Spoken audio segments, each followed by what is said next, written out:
Selamat pagi saudara-saudara yang dikasihi Tuhan. Kita jumpa lagi dalam Renungan Pagi GPD Bethesda Makassar. Baik, pagi ini saya akan baca dari buku 1 Samuel pasal 18 ayat 14 dan 15. Firman Tuhan berkata sebagai berikut. Daud berhasil di segala perjalanannya, sebab Tuhan menyertai dia. Ketika dilihat Saul bahwa Daud sangat berhasil, makin takutlah ia kepadanya. Saudara-saudara yang dikasihi Tuhan, kita jumpa satu nasihat firman Tuhan yang kita baca dari 1 Samuel 18 ini menceritakan ada dua pribadi dalam satu bangsa dengan kepercayaan Tuhan. Kita menjumpai ada seorang yang bernama Daud dan yang seorang lagi Saul. Saul adalah seorang pemimpin. Saul adalah pengendali buat bangsanya. Saul adalah orang yang memikirkan, yang punya tanggung jawab untuk melindungi bangsanya. Daud hanyalah seorang pemuda biasa yang dibandingkan dengan pengalaman dan tanggung jawab, maka Daud tidak ada apa-apanya dibandingkan dengan Saul, seorang raja yang disegani, ditakuti pada masanya. Di sini kita melihat bahwa Daud memperoleh sesuatu yang tadinya juga dimiliki oleh Saul. Bahwa apa yang dialami Daud, yaitu penyertaan Tuhan, itu juga telah dialami Saul. Tuhan menyertai Saul, dan juga Alkitab menceritakan Tuhan kembali juga menyertai Daud. Nah, penyertaan Tuhan itulah yang membuat Daud berhasil dari segala sesuatu yang dikerjakannya karena Tuhan menyertai dia. Saul merasa ketakutan karena ternyata Tuhan sudah tidak memihak kepada Saul. Dan akibatnya Saul melihat bahwa keberhasilan yang dicapai oleh Daud mengakibatkan semakin takutlah dia kepada Daud. Nah, saudara-saudara yang dikasihi Tuhan, di sini kita melihat bahwa Tuhan menghargai kesungguh-sungguhan kita. Di saat kita sungguh-sungguh beriman kepadanya, maka Tuhan beserta dengan kehidupan kita. Kita banyak kali dalam perjalanan hidup ini, kita merasa kita beriman, tetapi iman kita tidak sempat berperan. Iman kita tidak hidup, dia mati. Karena iman membutuhkan perbuatan. Disitulah kita melihat bahwa Daud berhasil dalam segala perjalanannya karena Daud ternyata bersungguh-sungguh di dalam iman dan percayanya kepada Tuhan. Begitu luar biasa. Saul pun punya kesempatan yang sama untuk percaya akan Tuhan dan melakukan apa yang Tuhan ingin dilakukan. Dan kita jumpa di sini apa yang sudah kita baca, bahwa masalah bisa datang, persoalan bisa datang, tetapi kita tidak fokus kepada kegagalan atas masalah, atas persoalan itu. Kita fokus kepada kehadiran Tuhan dalam kehidupan kita, penyertaan Tuhan dalam kehidupan kita. Kenapa? Karena kita beriman, kita percaya, dan iman kita didukung oleh perbuatan benar kita tentang Tuhan yang kita percayai. Dan kita tahu bersama apa yang terjadi dengan Daud ketika dia mendekati medan pertempuran, medan gencatan senjata antara Israel dan orang Filistin. Dia mendengar ocehan dari Goliat. Dan ocehan itu semua orang mendengar pada saat itu. Raja pun dengar, Saul pun dengar apa yang diocehkan oleh Goliat orang Filistin itu.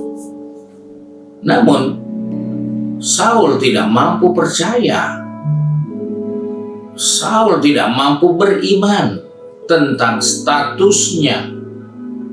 Di situ kita melihat Daud mendengar ocehan yang disampaikan oleh Goliat. Daud bereaksi. Daud bukan orang darah tinggi yang suka mengamuk, suka marah, tidak. Tapi dia bereaksi. Reaksi yang muncul dari diri Daud. Daud sadar bahwa dirinya itu adalah orang-orang yang dipercayai Tuhan secara khusus. Sebab itu katakan ketika dia dengar ocehan itu dikatakan, siapa orang yang tidak bersunat ini berani berkata seperti itu? Dia melawan barisan Allah. Di sini kita melihat sikap dari orang yang percaya. Dilihat dari keyakinannya tentang kebenaran firman Tuhan atas dirinya. Semua orang Israel sudah ketakutan. Tidak ada satupun yang berani bicara seperti itu. Hanya Daud yang ketika itu atas perintah ayah ibunya, tolong cek bagaimana kakak-kakakmu, abang-abangmu, mereka sehat, tolong bawa ini bekal buat mereka. Dan pulang sampaikan kabar tentang keadaan mereka. Daud tidak ingat lagi misi yang diberikan oleh ayah ibunya. Tapi dia ingat bagaimana Tuhan memperlakukan bangsanya. Karena dia begitu percaya. Mereka adalah umat pilihan.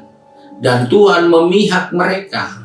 Sebab itu ketika dia mendengar ocehan itu, maka terjadilah duel.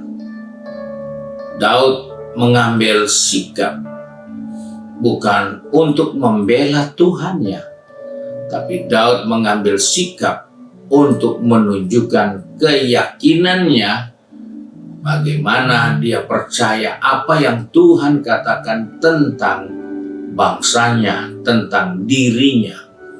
Dan di situ kita lihat bahwa Goliat tergeletak karena keyakinan Daud bahwa Tuhan tetap ada di pihak dia. Sehingga inilah yang menjadi sebab Saul makin lama semakin takut kepada Daud akibat dari undurnya Tuhan atas diri Saul, dan makin besar kekuatan pengaruh Daud atas penyertaan Tuhan dalam dirinya bagi bangsa Israel. Ini yang harus kita sikapi dalam diri kita, bahwa masalah kita tidak bisa hindari. Persoalan-persoalan kita tidak bisa untuk tidak hadapi. Namun dalam hal itu, kita harus perhatikan bahwa Tuhan ada di pihak kita. Dan ketika Dia ada di pihak kita, bangunlah imanmu bahwa masalah ini, pasti segera selesai. Persoalan ini akan segera tuntas. Tekanan-tekanan ini akan segera bebas karena Tuhan menyertai kehidupan ini. Sebab itu, hari ini dimanapun Anda berada, ingatkan dirimu, engkau orang yang percaya. Dan karena engkau percaya, Tuhan besertamu. Tuhan ada bersama engkau dan membuat engkau berhasil. Puji Tuhan, Tuhan memberkati kita. Mari kita satu dalam doa. Kembali pagi ini kami datang kepada Bapa di surga dengan mengucap syukur karena kasih karunia-Mu, karena kemurahan-Mu. Kami ada lagi di hari yang baru ini. Sebab itu Bapa, hari ini kami mohon Tuhan, pegang tangan kami, tuntun langkah kaki kami. Ingatkan kami bahwa kami orang yang beriman kepadamu. Dan karena iman kami hidup, Engkau beserta kami. Sehingga dalam menghadapi apapun yang Tuhan izinkan ada di hadapan kami tetap akan terus berjalan maju bersamamu. Karena kami percaya Tuhan beserta kami, dan kami akan berhasil menghadapi semua dengan baik. Sebab itu Bapa, pegang tangan kami, atur langkah kaki kami, agar kami tidak mundur, kami tidak menghindar, kami tidak putus asa di tengah pergumulan kami, tapi kami dapat melihat dan mempercayai Engkau bersama kami untuk memberikan kemenangan yang ada di hadapan kami. Terima kasih ya Tuhan untuk berkat-Mu hari ini. Sebab itu, Kau tolong anak-anak-Mu yang sudah pergi bekerja, sudah berbisnis, studi, maupun dengan aktivitas di rumah masing-masing. Berkati kami, ingatkan kami, untuk kami tetap beriman kepada Tuhan, disertai dengan perbuatan, sehingga kami akan berhasil dengan segala kegiatan tanggung jawab kami sepanjang hari ini. Kami bersyukur berdoa dalam nama Tuhan Yesus Kristus, Juru Selamat kami. Haleluya. Amin. Puji Tuhan, Tuhan memberkati kita, dan selamat pagi.